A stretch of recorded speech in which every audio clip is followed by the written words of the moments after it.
control, damage, everything that you kind of want. But now Demon Kite going for the what was it? The Beatrix, the last pick.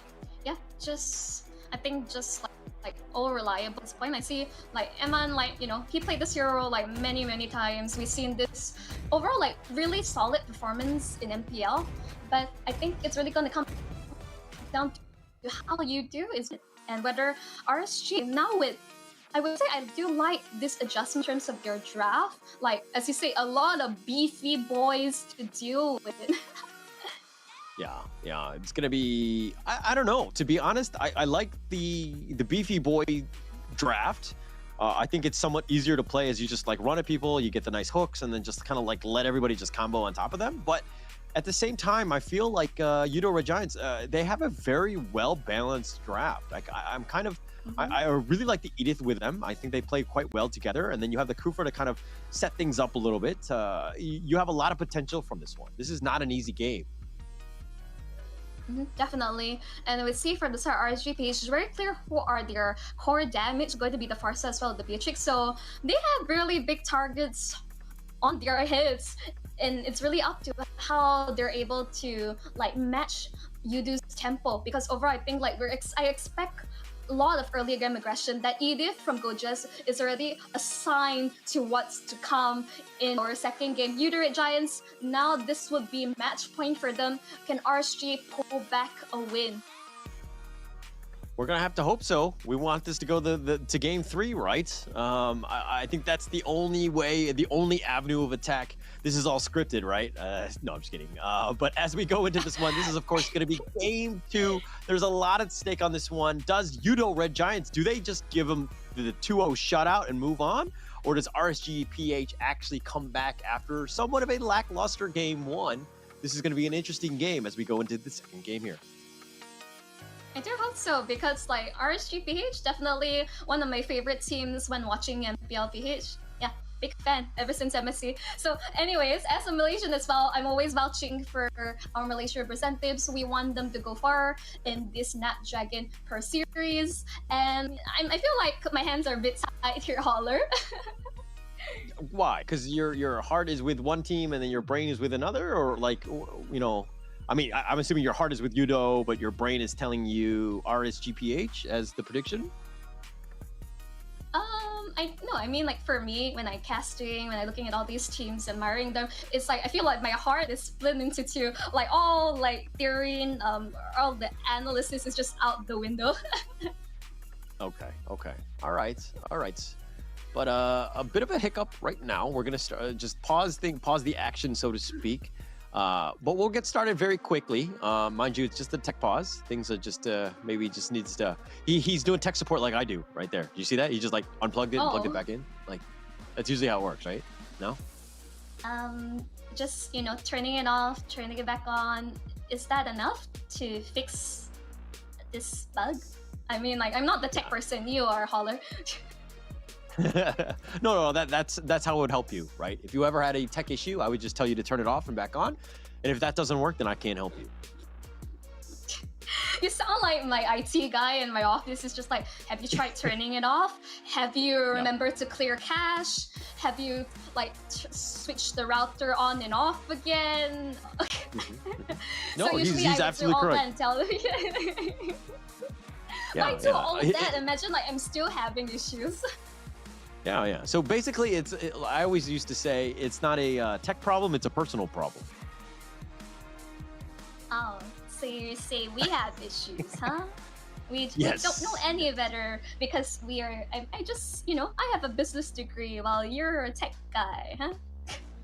I'm actually not a real tech guy, for the record, but I have helped people like that. I've done tech support with my own mom, and I have to say that was probably one of the most miserable experiences ever.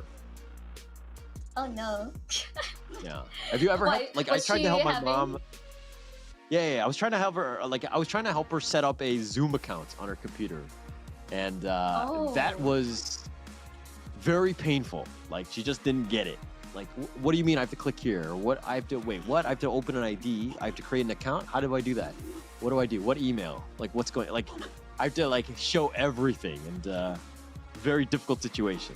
I don't know if you've done that with your parents.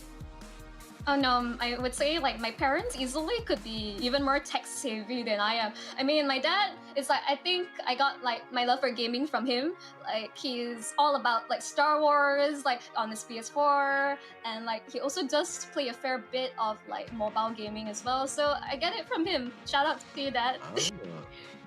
Okay, okay, all right. You know, I think you just, you know, in a very sly way, I think you made fun of my own mom by calling her a boomer, but you know, because she's not into my Star dad Wars. is old, but he's always a kid at heart. No, gamers are, you know, you got respect from me, right? I think gaming surpasses any sort of age and all that. So if he's a gamer, he's cool in my book. So that's good to know because you know, especially since he like it doesn't come to you for tech support. So that's a win in your book, right? Yeah, I mean, anything he wants to fix on his own, he's quite a handyman. He does everything around the house, fixing like is a leaking pipe or anything. He does it on his own. It's like kind of like that solitary dude who doesn't talk very much, but knows what he's doing. Very quiet guy, but he can get pretty loud when he's on a loose streak. Does he have gamer rage? Does he throw things? Of course. Of Of course. I mean, he doesn't cuss when we were young, when you know we were all kids and all. But Yeah. big part of my childhood is just watching my brothers, my dad play a series of games, and I would just watch. I mean, kind of way. Now I'm a commentator. I hope I live up to their expectations. Well, that's interesting. I'm sure that they're probably envious of you in a way, right? In the fact that I'm sure that they wanted to get involved in gaming in some way, but seeing you do it, I'm sure that they're very proud of that. Yeah, I mean, I didn't really get to game much because, you know, I could only watch. Like, they wouldn't give me the controller. For goodness sake, I could only watch. And right now I'm just watching these pro players on stage doing their stuff and making these incredible plays, which I wish I can do too. Yeah, for sure. I see it too, and I'm like, man, if I had, you know, if I was their age and able to play the game, you know, 12 hours of the day, I'd be kind of good at this game too. But, you know, unfortunately, I'm not, and that's my story, and I'm sticking to it. Okay. For everyone in the audience, basically every caster backstory is like, I'm not good enough to be a pro player, so I'm just going to shout at the screen and act like I'm know-it-all, and you know, basically we know exactly how the players should be playing it. But hey, we're not the players. We don't know what's going inside their head. They have to consider various factors, map awareness, drafting, like the gameplay. I mean, that's why they have coaches and analysts designated to help them. But once they're in game, it's a whole like mental thing, Holler. Yeah, for sure. I mean, jokes aside, you know, the level of stress that these guys need to go into and making sure that everything's perfect is obviously, it's huge, right? There's a level of, you know, coordination, communication, camaraderie. Like being a pro player is not easy, right? And I have to give props where props are due, especially to these people. I mean, at the end of the day, they are doing something that, you know, we can only imagine doing. Right, and getting to this level and being at that high level for a consistent amount of time is definitely not something that, you know, you can do on an easy basis. Like, they've all earned it, right? They're here for a reason, and getting to this level and getting into a position to hopefully make the playoffs for this weekend is a whole nother story. I mean, there are athletes, as much as everyone's saying like, oh, esports not an actual sport. It's like, try like I say, gaming, like practicing for 12 hours straight, that's like a lot of like physical, mental, willpower you have to go through. And everyone is expecting you to perform at peak performance every single day. And I don't think I can handle that pressure. I can't handle that pressure in my ranked games. I can handle it. Put me in, coach. Let me know. Come find me and I'll play on your team. If you ever need a good, like, actually, I'm more of a marksman. I'm a marksman main, but I do roam, so I'm kind of flexible in that sense. So come at me, teams, huh? I adjusted, basically. I started off mid and decide that even though, you know, as a secondary core, I feel like I'm too vulnerable. I have to rely on my team to protect the back line. So slowly I stepped up, tried different roles. Slowly I'm now into roam and jungle because I want to make plays happen. I want to be able to be the win condition for the team. And sometimes when you're solo queue in rank, that's what you need to do to come on top. But of course, I'm more of a tank jungler. I can't play assassins. I would love to learn. I would love to learn from all these pro players. But yeah, that's just like me rambling a little bit about my gaming experience overall. And of course, yeah, Holler, you started gaming, I assume, really young. Well, for me, I only started gaming like, properly a few years back. Really? What was your first game? Yeah. This is my first competitive game. Oh wow. Oh wow. Yes. Okay. This is my first competitive game. So how do you define competitive game then? Right? It's like you're actually like lobbying against actual people and playing against them in real time. So that's, for me, that is competitive. Okay. I think then in my case, and I'm gonna age myself when I say this, is probably gonna be StarCraft 1 then. That's the I mean, I was gaming even before then, but playing people and online or whatever, I think StarCraft 1 was the original for me. Damn, it's like I watched like I know I watched the gameplay. It's like, how do you manage like so many units at once? I think we're getting a bit sidetracked, but it's like the capacity you need to have to manage so many units like collectively all at once. And yeah, that's really cool stuff. And of course, everyone that's just joining in, we're so sorry. There are some technical issues we really want to resolve as soon as possible. Because we really want to get into these games. We feel like both me and Holler are kind of like sidetracking and just going off a ram about childhood experience with gaming and esports. I mean, share your thoughts in the comments. Like, how do you feel about gaming and esports? Well, I mean, tech pauses happen. There are definitely some tech issues. Let's be honest, nothing is perfect. And getting it right is super important, making sure that everybody's playing on a level field, if it's, audio or gameplay or whatever it is. I'm not sure what exactly is the issue at this point. We can see some of them kind of playing under the table. So I don't know if there's some like black box or something that's, whatever it is, but things are not working 100% as it should be right now. Yep, everyone stay in tight. I think overall, seems sums up from YOODO Red Giants. Let's look over in terms of RSG PH. Is it thumbs up from your side as well?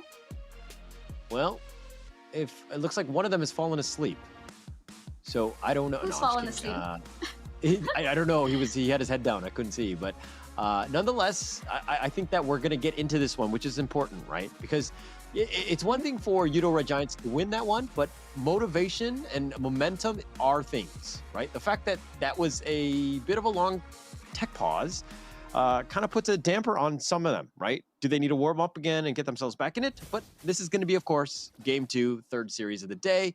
YOODO Red Giants up 1-0 against RSG PH. Yep, instantly you never expect that YOODO Red Giants forcing RSG PH in the corner. It's now RSG's time to shine and show them that they still have what it takes. They better. I mean, RSG PH need to bounce back. This is it, right? Like, I don't think anyone wants to be on the losing side or whatever, but this is definitely a situation that they need to improve on, right? They need to. They were leading in the last one. They did a good job of the laning, but then the wheels kind of fell apart in the end. So I'm hoping that RSG PH bounce back. Yeah, I think having a good amount of flexibility, but light, going on towards Pancake. Thank goodness it's just Pancake in this case. He'll be able to get out in safety, A-okay. Yeah, if anything, it just provided a little bit of vision, just kind of showed where he was. But Pancake kind of, is one of those things where you need to know where everybody else is. And getting vision on the enemy team, super important, especially against somebody like Light, who likes to be on the enemy side and just looking for steals or whatever it is, just being a nuisance. And Pancake is going to get back to safety. Yep, I think just earlier on we saw that like Tree rotated onto Super Red, but I think they're just dropping the idea because the turtle, the first objective of the game is up, not going to be heavily focused down. And that's going to be it. Skies will take that one. That's a nice kill. Yeah, Jessamine just to finish up. First blood falls into hands. First blood drawn by YOODO Red Giants. So in that kill, I like the fact that YOODO Red Giants, what have they done? They've turned that into a turtle. It's an objective. Demon Kite realizes that, hey, we can't actually do this. I'm going to work on my Fenrir so that I don't give up everything. And the Feathered Airstrike used just to kind of potentially snipe it out, but that's going to be a little too late. Yeah, like Sky is just being able to take it. Really good start for YOODO Red Giants as of yet. But I think RSG PH with the adjustments, they definitely have ways back into this. They're not far behind yet. I mean, just the goal lead is quite negligible. Yeah, it's 50-50, you know, RSG. But one thing that you've noticed is that from the first game to this game, that RSG PH are playing a little bit more passively. They're not invading the enemy jungle. They're not being, you know, difficult like Light was in the last game. But they're trying to, you know, prioritize for some of their heroes like Aqua. But as I say that, Light, he's getting terrified. Oh, he's gonna flicker. He gets to safety, and the Feathered Airstrike will be stopped. And okay, there we go. That's the real one. Excuse me. So they're going to do some damage here, and it looks like they're going to back off. Yep, we're seeing double, and ZachQT was the first to pop the Feather Strike, securing the kill for himself. Overall, like, they are like really pushing the issue, as you would say, against RSG PH. And I would say RSG PH, they're just adjusting. They can't play as aggressively as they want. They don't have the right tools. Ooh! Yeah, they've got Demon Kite, though. They had a nice little knockoff. They had the control, and YOODO Red Giants come out the victors, and they're up 2-0, continuing on that with that momentum of the last game.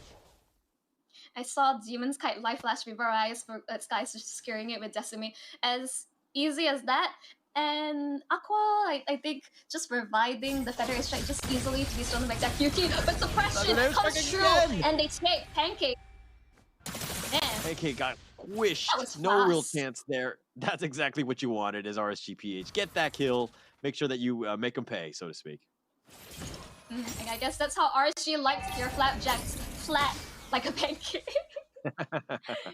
I see what you did there. I'm bad. I know. It's like, you know, I gotta stop with the dad jokes. All good. It's all good as they go in for this one, but Demon Kite's been killed. Skies will take that one. Nats has to flicker just to keep himself alive. Seki's Skies is sticking around. Gojas is looking for the shot. Not able to do it, but it looks like it's going to be a free turtle going the way of YOODO Red Giants. Again, like Sky is just being able to secure these objectives as well as kill 3-0-0 on this Martis. Very ideal game from him. Light just trying to get anything, catch anyone, but Pancake is here to zone him out of his original position.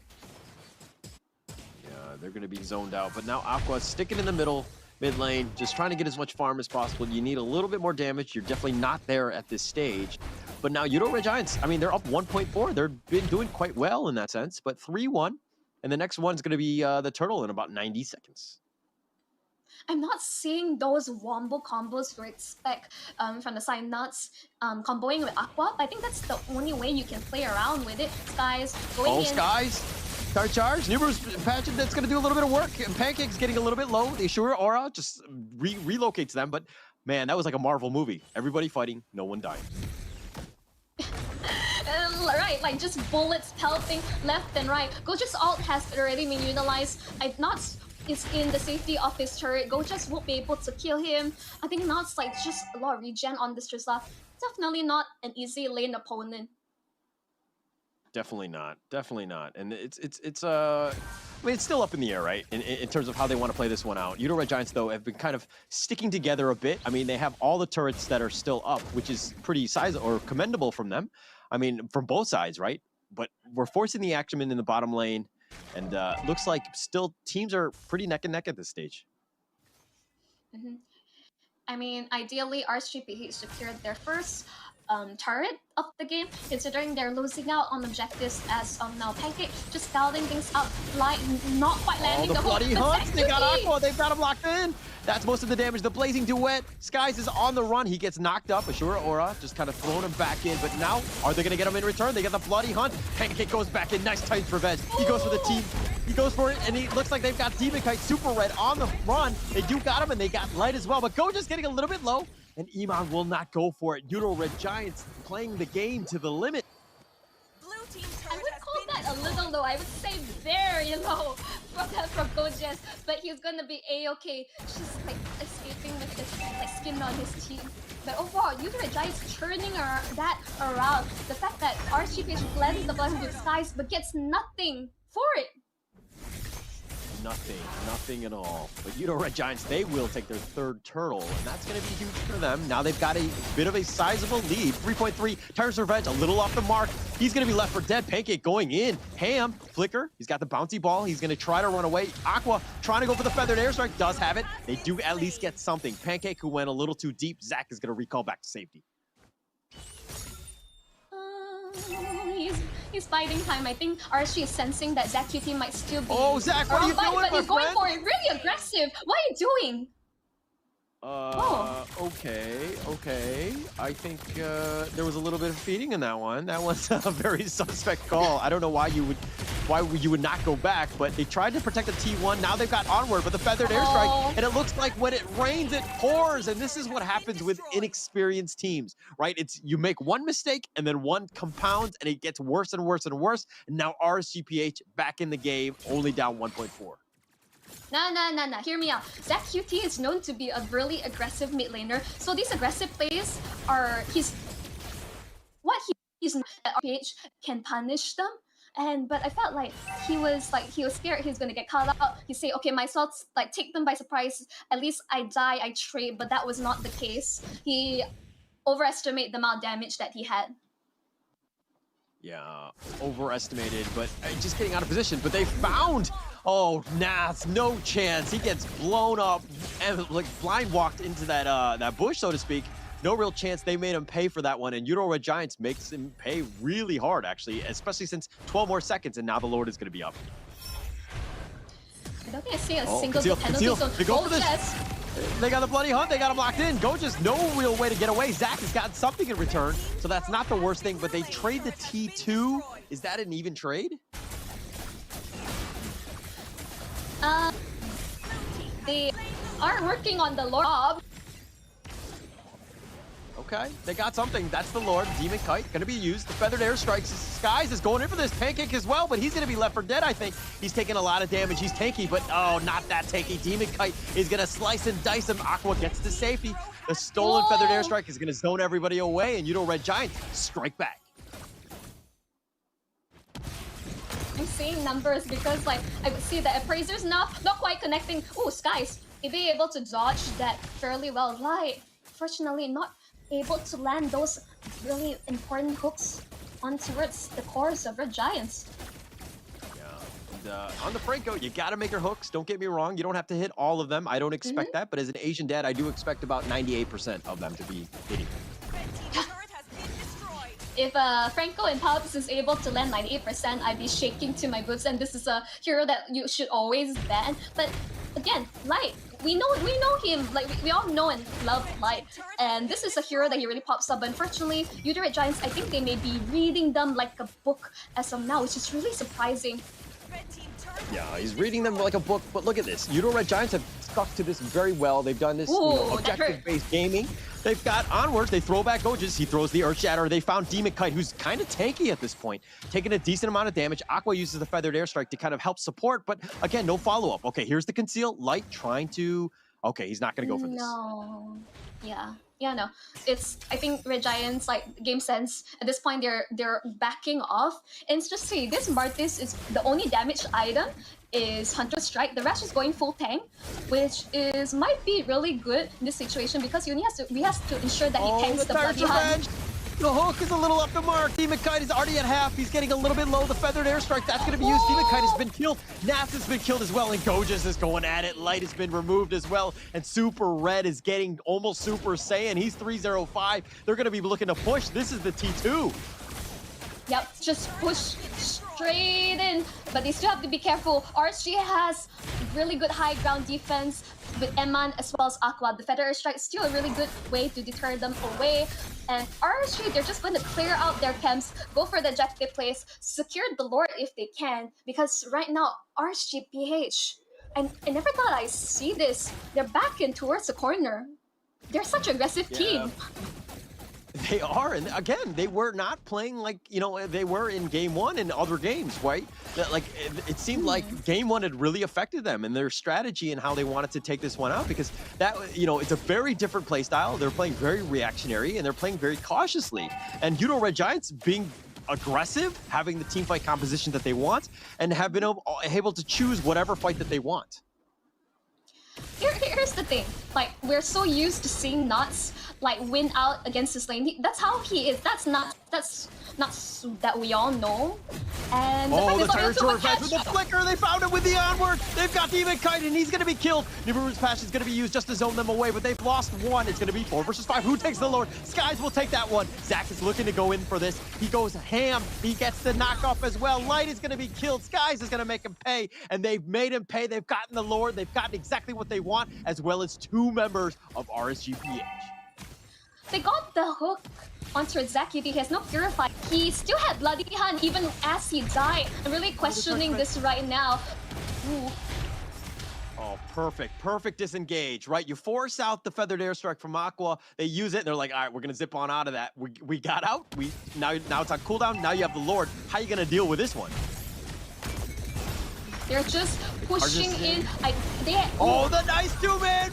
Tyra's Revenge is on point. E-Man gets blown up. That is an opening. That's what you want from Pancake. He's making plays. Oh, the feathered airstrike. Oh, and Pancake. Okay, he does die. Yeah. Nats will kill him. So you got something, but that was a sick engagement by Pancake there.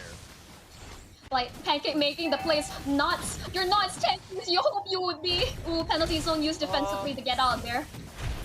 He's staying alive, he's sticking around, but the T3s have fallen. You are running out of time and space, and YOODO Red Giants are on point. Oh, nice hookup, but it's gonna be on the Edith. The Gojas, he has to flicker, he's gonna try to get out. That's gonna be the first life. He's gonna back off now. Iman is back up. Now they need to be careful. The YOODO Red Giants need to run. They're gonna be left for dead, and it looks like Skies is gonna be killed. You got something, and you got Zach as well.